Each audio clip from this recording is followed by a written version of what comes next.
nama saya Angelik Elani Oce dengan NIM 2003020066 semester 1 kelas C Administrasi Bisnis Fakultas Ilmu Sosial dan Ilmu Politik Universitas Nusa Cendana Kupang.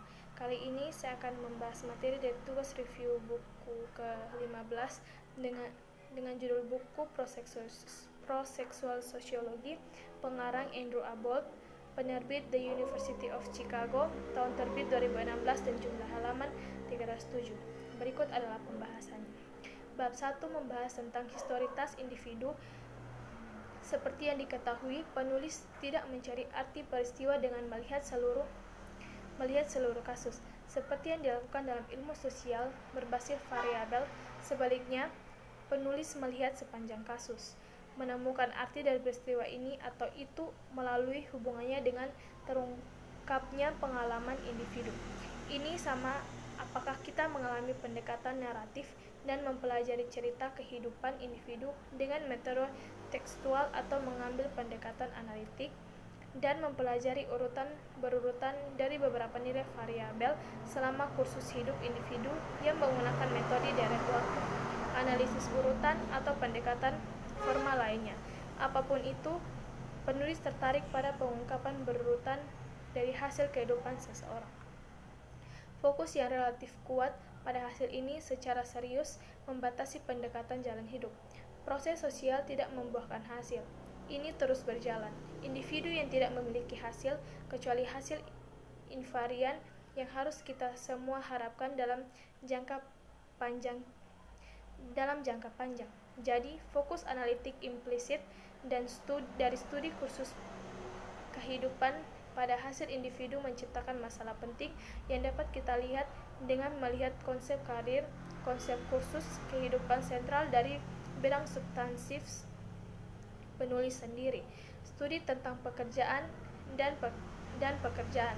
Dalam studi penulis tentang karir, penulis sering melihat individu sebagai semacam batu tulis akhir di mana hasil dari proses sosial ditulis. Secara analitis, sebagian besar studi tentang karir mengandalkan dunia di mana kekuatan sosial yang besar mendorong individu-individu kecil di sekitarnya. Menempatkan tanda-tanda yang berurutan pada pengalaman kerja individu yang kemudian diambil sebagai penjelasan terakhir. Menerjemahkan pengandaian ini ke dalam bahasa yang lebih substansif, dan kita dapat mengatakan bahwa perubahan eksogen besar dalam teknologi pembagian kerja, pasar, dan lembaga hukum mendikte pengalaman berturut-turut dari individu pekerjaan yang terperangkap di dalamnya. Namun tentu saja, individu-individu yang mengalami berbagai hasil peralihan yang membentuk karir mengambil tindakan untuk sementara karir mereka masih dalam proses, dan tindakan ini merupakan hasil lebih lanjut dari pengalaman tersebut. Oleh karena itu, salah satu jalan keluar dari budaya analitis yang tersirat dalam pendekatan khusus kehidupan adalah dengan memusatkan perhatian kita pada hasil lebih lanjut tersebut dan interpretasi dan tindakan di mana pekerjaan datang untuk merespon.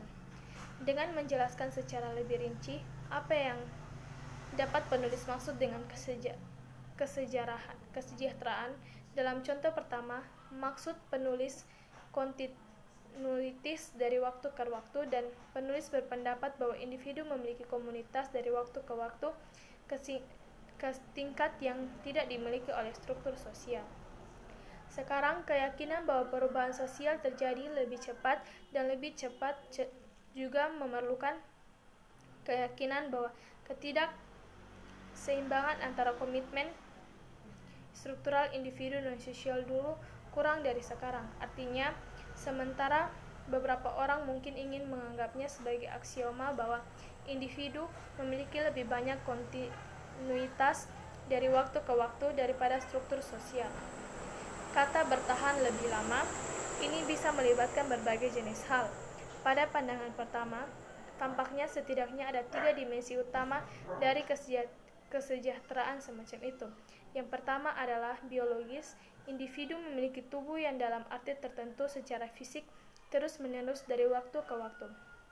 Meskipun sel-sel tubuh kita terus diperbarui, pembaruan ini jelas merupakan sesuatu yang lebih tepat daripada perubahan analogi dan katakanlah organisasi formal dengan pergantian berharap anggotanya dan tubuh membawa catatan masa lalu dengan cara yang cukup literal. Mereka mempertahankan organisme penyakit, mereka menyimpan catatan implisit nutrisi masa lalu, dan mereka mempertahankan ciri-ciri perilaku masa lalu pekerjaan. Tetapi di luar hubungan seperti pernikahan, kebanyakan struktur sosial tidak memiliki keseimbangan fisik seperti ini. Anggota berubah, aturan dan praktik datang dan pergi, bahkan struktur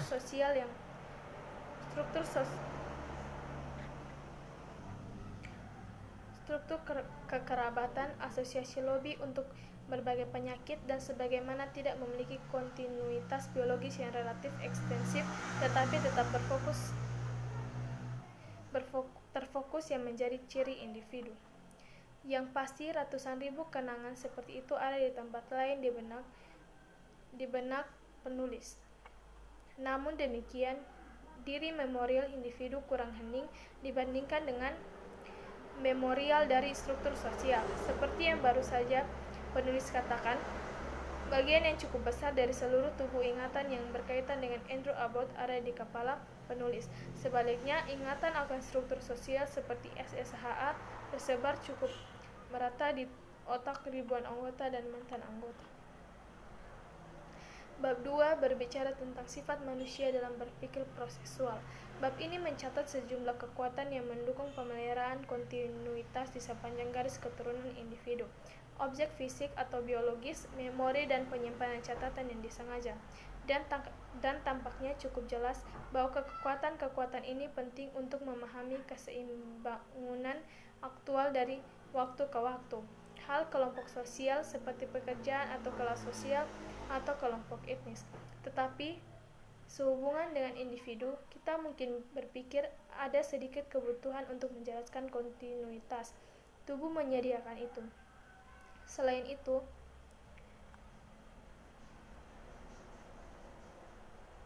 terkait dengan tubuh dan lebih luas lagi dengan gagasan bahwa individu atom adalah unit utama dari proses sosial atau gagasan umum untuk ekonomi dan psikologi di antara ilmu sosial dan perilaku adalah gagasan ada universal tertentu kualitas individu manusia sebagai makhluk.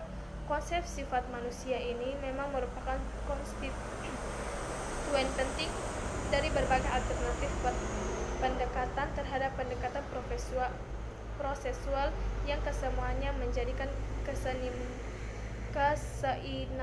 individu dari waktu ke waktu menjadi non-flow. Oleh karena itu, untuk pandangan prosesual yang menjadi inti dengan problematisasi kontinuitas itu, langkah pertama yang penting adalah membahas konsep kodrat manusia, menanyakan seperti apa konsep kodrat manusia dimungkinkan dengan asumsi prosesual. Pertemuan bab ini dengan masalah itu membuat langkah logis berikutnya dalam argumen buku. Tetapi, seperti di sebagian besar bab ini, penulis mempertahankan argumen motivasi asli dari makalah asli, membuat pergeseran ke dalam prosesualisme eksplisit hanya setelah meninjau konsep sifat manusia secara umum. Dalam perjalanan kehidupan akademis, seorang ilmuwan sosial yang bekerja pasti akan melawan banyak konsep tentang sifat manusia. Orang terbiasa beralih di antara mereka dari homo economicus ke obat bius yang terus disosialisasikan, dari ego dan ID ke temperamen yang dibangun secara genetik, dari plastisitas tak terhingga dari Gritz ke emosi universal Ekman.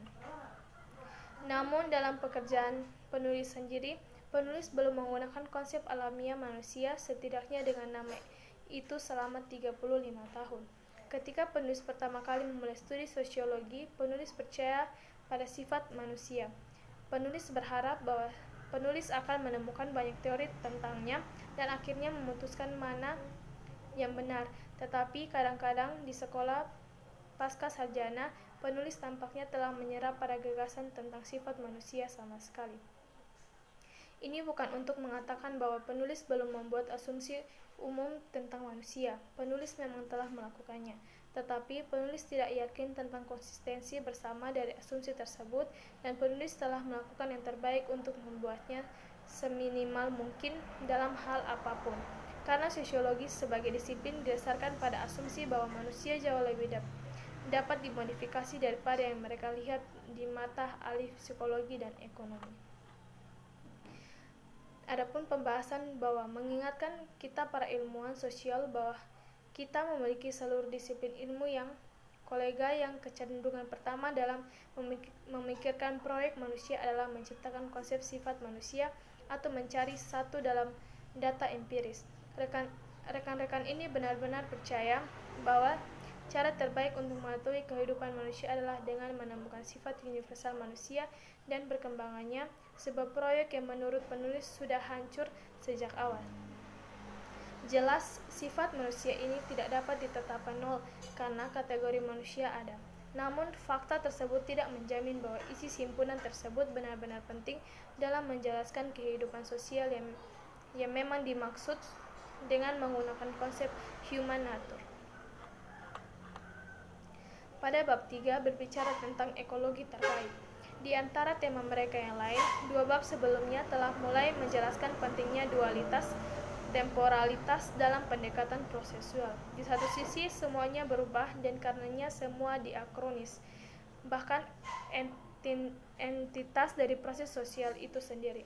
Entitas muncul hanya karena historitas memungkinkan mereka untuk melakukannya, dan mereka muncul sebagai garis keturunan peristiwa yang cenderung berulang, dan dengan demikian cenderung menjadi individu ontologi tradisional yang tampaknya stabil.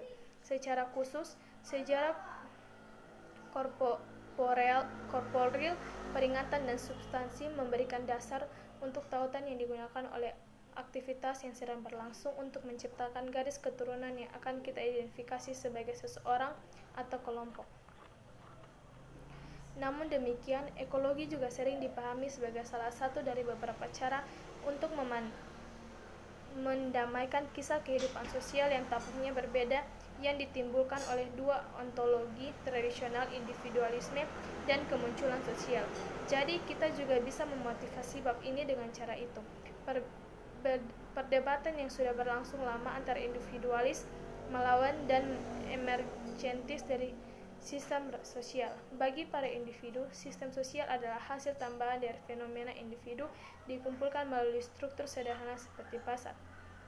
Bagi kaum emergentif, sistem sosial merupakan tingkat independen yang struktur sosialnya sepenuhnya memaksa fenomena individu di bagian bawahnya. Akhir kata, penulis mengatakan bahwa penulis telah membahas 4 dimensi konsep kodrat manusia, di mana mereka menemukan kodrat manusia, zona pengalaman sosial, apa yang mereka masukkan di dalamnya, apakah itu formal atau substansif, dan apakah mereka mengakui perubahan. Sekian dan terima kasih.